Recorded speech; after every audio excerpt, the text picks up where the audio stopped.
Hello, and welcome to episode 5 of The Naked Analyst. As mentioned in the last episode, the exponential growth in data in recent years has required us to use new tools and develop techniques in order to keep analytics useful, and in any rapidly growing market, vendors rush to meet this demand. For example, in the rush to meet the challenges of big data, vendors have hyped to the market how different they are to the old solutions they used to sell. They make out that big data changes everything and that companies need to throw out their old technology and replace it with their new and expensive solutions.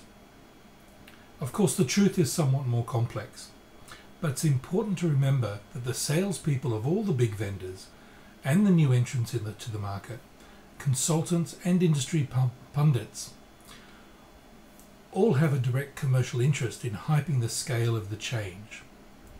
And as an analyst, it is vital that you cut through the BS and calmly analyze the real needs of your employer, if you're in a position to do so, of course. You are employed as the domain knowledge expert, and to my thinking, this puts the obligation on us to give the best advice possible. So what does this mean to big data, the hot topic of today? Well, in my experience, it has often meant that you have to argue against investments in big data solutions. How can that be? Well, it comes down to the answers to a couple of simple questions that you have to ask yourself. Question 1. Can your organization get the answers simply by making better use of the technology they have in place already? In my experience, the answer is often yes. This is because a lot of unrealized value usually sits in your existing investments. Our job as analysts is to explain this and then build the solutions that tap into this dormant value. The reason this often isn't done is because it's hard.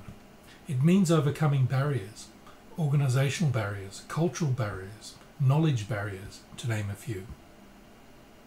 The second question, is your organization going to be able to handle the new solutions that the vendors are so keen to push onto you? In my experience, the answer is often no. This is especially true if your answer to the first question was yes. What makes you think your organization is going to make better use of the new tools when they have failed in so many ways with the old tools?